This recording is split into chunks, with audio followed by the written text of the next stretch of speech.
Hi, everyone, and welcome to the latest monologue. And there's this one is inspired by some questions I've been asked by acquaintances and friends, and it goes back to a societal symptom.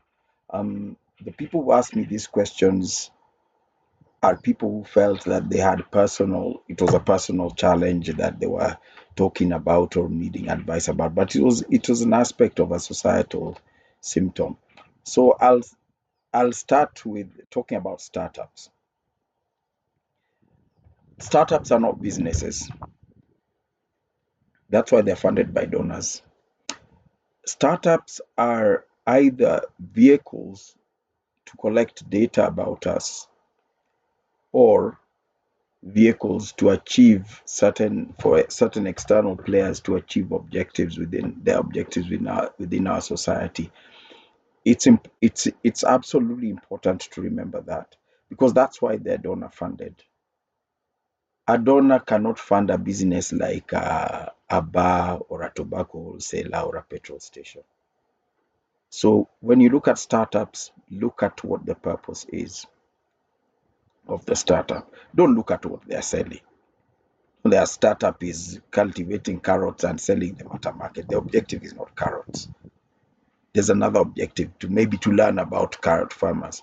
And we must start from the wider picture. The biggest currency, not currency, but maybe the most pressing objective of the wider world, particularly the Western world, is to understand what is driving Africa, because they can no longer control Africa. For a long time, Africa was controlled obviously by military means, etc., and to some extent even by economic means. But now, and Africa was not meant to grow. It's like the sort of global division of labor thing. Africa are meant to be a source of resources, whether natural or human resources, and be client states. When global disasters happen, Africa is meant to be hit the worst, like the COVID pandemic. Actual studies were done to find out why millions of Africans did not die. Why do we say these countries are poor, but they still survive? They have enough to eat. They still reproduce. The reproduction of fecundity of African women is another very vexing problem for Western countries. So there's need to understand Africa. That's why foreign governments, sometimes even through individual billionaires, fund things like health data systems. They want to understand, why aren't these guys dying of illness? Why are they healthy? It's not to improve our health, it's to understand why we are healthy. Because our health is one of the reasons why it's so hard to oppress us. So you need to understand those things. Now let's come back to Kenya. Let's talk about the starters we know. If you notice, they came up mostly during the COVID pandemic. Shopping startups. There are certain shopping websites where they told it's stay in, stay home. You can't go to the supermarket. You get COVID. Buy through this platform. Stay home. You can't risk going to the chemist to buy medicine through this platform. And one of these, I won't mention the name, but one of these pharmacy companies has spread out all over the country now, even in almost like in villages, and they all offer delivery service, which is paid for by M-Pesa. When look at when Mordecai buys maybe insulin from this place and gets it delivered and pays by M-Pesa, the system has learned that Mordecai, all my identity is there from the M-Pesa, etc. It knows where I live. It knows I have diabetes. That was the purpose of the startup. They were not interested in getting Mordecai a convenient source of medicine. So let's look at all these things that get brought in. And I first picked up on this. If you look at the Africa Climate Summit held in Nairobi 2023, and I'll keep repeating that, what whoever put our president in a stupid little yellow electric vehicle driving himself head of state in a non-armored vehicle, not powerful enough to get away from any threat and that kind of thing, to drive to that summit to put on a show, was pushing an agenda. Another startup came with some young boys. I think they're from somewhere in Europe. They were pushing electric motorcycles, not the sort of electric motorcycles we see today. Some stupid electric motorcycles that could probably do at most 60 kilometers per hour. And they put our police, traffic enforcement police, on those motorcycles. Something so flimsy, unsafe, ineffective. If you want to try it, why don't you try it with the newspaper vendors or something? Why our law enforcement officers? What, what is it in Kenya that gives space for such ridiculous ideas to always find their way to the very higher echelons of our society? This is this is the lacuna. It's a handicap, or a disability we have, but we think it's a good thing. That's the saddest thing. If you look at data, online data, Kenya is considered a very good startup environment. Now, today, I'd like to tell all of you that that's not a compliment. That means Kenya has the biggest intellectual vacuum where you can insert any of your dumb ideas as long as you come with money. And to put it in context, 2024, 638 million US dollars in startup funding came to Kenya.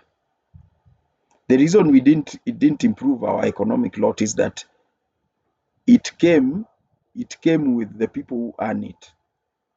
The millions of dollars are paid to foreigners from those countries who earn it as salaries here, and earn it tax free with all the attached advantages, and repatriate it back to their homes or wherever. So it doesn't help me and you. Or the jobs that Kenyans get out of those are the menial ones. But if you look in the context of percentage, in Africa, that's 29% of the startup funding that came to Africa in 2024, came to one country, Kenya. That is not a compliment to us. That nature abhors a vacuum, and that shows that the biggest intellectual vacuum for ideas is in Kenya. And the dichotomy that makes it even more mysterious is that we have a society that doesn't have ideas, has this dearth of ideas of its own, but has myriads of really skilled people. You have very, very, very skilled technicians who can only apply their skills on someone else's ideas, can't come up with their own technical ideas. You have very skilled field researchers who can't design a research project, but can do stellar work if you design your own project and put them to work on it. And etc., etc., whether you talk about the arts, whether you talk about engineering, etc. Brilliant engineers, but can they design something, or can they just brilliantly build what someone else has designed? Brilliant health workers who can, health professionals who can only implement other people's health ideas very competently, but cannot develop any of our own. And this is why Kenya has become a target for Western intervention. If you look at the Nobel Prize for Economics, I think 2023, I'm not sure, a few years ago, was won by Abhijit Banerjee and Esther Duflo, professors at Massachusetts Institute of Technology. And academically, their project was rubbish. It did not discover anything. But anyway, the citation says new experimental ways of looking at poverty alleviation and learning what works and what doesn't work. Those are some of the citations. The worst thing about this is that they did this work by experimenting on people, humans' lives, societies, living families in Kenya, mainly in Busia County, Siaya County, and I think in Bomet County. They went out and handed out certain amounts of money to certain people, and looked at how impact it had on their households. Some households, they went and handed money to the wife but didn't tell the husbands. Handed some to the husbands, didn't tell the wives. Did chose this family to receive money, chose that family not to receive money. Manipulated living societies. The ethical hubris of this is breathtaking. Um, and the impact on those societies where they did these experiments have not gone away up to now. Families, they created schisms within families, within villages, clans, etc., etc. But they didn't care. It was the academic thing. And that's why they got the Nobel Prize, because they discovered something about how to ease the manipulation of African societies. And that's very precious in Western societies. Show us how to manipulate Africans. Show us how to control Africans, because we can no longer do it with guns and bombs, since human rights doesn't allow. And fast forward, fast forward to this year, or even let's start from 2023, post Africa Climate Summit. Suddenly, carbon carbon credits comes to Kenya, and the president is talking about it. The then minister for environment is talking about it. We changed the name of the Ministry of Environment and Natural Resources to include climate change, and everyone's talking about it because they realized you want to manipulate a Kenyan society. Free money, promise them free money, don't necessarily give them free money. You can give them some few crumbs if you have to keep them begging at the table, but just promise free money. That was the secret of carbon credits in Kenya. They came and said there's free money. Our entire cabinet government got excited about it. Suddenly we created regulations for to govern carbon credits. Carbon traders were suddenly welcome in every government office. They go into communities escorted by police, escorted by administration, escorted by MPs. They get the endorsement of even the president. That's what leads on from the studies, that the kind of studies done by Duflo and Banerjee. That's why they're given Nobel prizes, because they gave a password into how to manipulate this society without guns and bombs, using guns and bombs, and cheaply also. When you streamline the system, you don't have to bribe every villager. You just bribe the MP or the minister or the MCA or the governor, and that's what carbon credit traders are doing now. And the worst, weakest link in the fabric of our society is the middle class. Because under the middle class, I say those who are educated, those who know what is wrong and what is real and what is not, what's fake. Because one of the things I mentioned, being asked about some challenges. One of the things I've been asked about is some people asking for technical help, how to get out of some dispute with some one of these carbon trading companies. And these are group of middle class people, some here qualified lawyers. But because they were told there's free money here, they stupidly signed on to an agreement. After signing on to an agreement, then the money doesn't come. But then sudden disputes come. And the reason I discount the argument of ignorance is because these are people who know me and what I've been saying about carbon credits. That's why they're coming to me now. That's why they're coming to me now. They know me and what I've said about carbon credits, but they would never consult me before signing an agreement, because that might mean we might need to give him a share of the free money. Because if they did, I wouldn't ask for free money. I'd just tell them, just don't do it. You farm, grow trees, build a home, farm, keep livestock, don't touch carbon credits. But the promise of free money manifests in the Kenyan mind as, I'm working smart. The guy is keeping livestock as stupid. I'm smart. I'm trading carbon. And this is the lacuna in our society.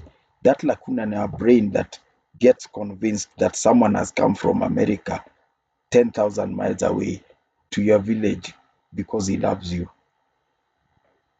This is why we get excited. It also touches on our attitude towards artificial intelligence and the use thereof in various processes. Instead of looking at it as a tool, we look at it as, we are working smart. I don't need to write. I just feed into this. I don't need to write a proposal. I just feed into this. It will cook up something for me. We see it as a shortcut rather than as a tool. And that's why we get excited over tech, rather not what we can do with tech. Look at the excitement we have. We even call ourselves, we have some strange thing we call Konza Technopolis. I don't know, those who live in Machakos County or those who have traveled to Mombasa recently. I just traveled from Mombasa last week. Have you seen what is there? The thing we are calling a Technopolis. Or why, if you see what is there and you see people are even putting up signs of space to let and release there, why would one go there? I mean, by definition, online work or tech-based work is not location-based. You do it on the internet from wherever you are, working from home, whatever. Why would you go to Konza? This is the foolishness that makes us a lacuna in Africa. This is why 29% of the startup funding coming into Africa comes to Kenya. Because we are the entry point into Africa. We are the weak link intellectually. And we need to shut those gaps in our social fabric. And it's being done now. It's happening now, but from the youth, not from my generation. My generation are the ones who get excited by meetings where per diem is paid and trips to conferences and they sign on to everything. And my generation are the ones who are currently the so-called captains of industry, senior people in government, in senior civil servants, senior politicians. Most are of my generation, Generation X. So the young people are going to show us the way, whether we like it or not, because the way we've been trying to show them has turned out to be fake. Let's not make our country. Let's close these gaps. And I just recently, nearly 40 years after I left high school, I just joined a high school alumni group this year. And looking at the things people are discussing there, I realized why I had been away from that group for over 40 years. I realized why my generation does not have anything useful to offer this country, because I'm talking of an alumni group from a national school, and many of these are elite Kenyans. But judging from what they're talking about, they I don't see what guidance can be offered there. So those who find yourself working in startups, I'm not saying you reject those jobs, especially the young ones, the youngsters. Learn. That startup will teach you about the people who are funding it. And you'll know that they're not your friends. So that's not, you won't be taught that in any class. Um, if startups come to engage with you, ask what's your interest. Ask kienyeji, so-called kienyeji questions. A friend of mine, some young friends just spoke to me today, and they told me they went to a meeting where our government was busy promoting carbon projects and through one of these NGOs backed by government. And someone asked that if this thing is so profitable, why isn't Kenya Wildlife Service making billions from the thousands of square kilometers of parks they have? Why isn't Kenya Forest Service making billions from the thousands of square kilometers of forests under their management? Why are you coming to community lands? And the truth is that they are coming to communities because you can't steal parks from KWS. You can't steal forests from KFS, but you can steal land from communities by corrupting their indolent Gen X or elders. So let's stop being an intellectual lacuna. The fact that we are a preferred destination for startup funding, donor funding, foreign investment is not a compliment to us. It means we are that thing which in Kiswahili we call mteremko. In other parts of Africa, people are asking questions, but in Kenya, we are clapping. Yay, we are saying, welcome, come. And your presence here is an honor to us. No, it isn't. It is a signal of our indolence. So let's change that because the young people are coming up and we need to answer to them.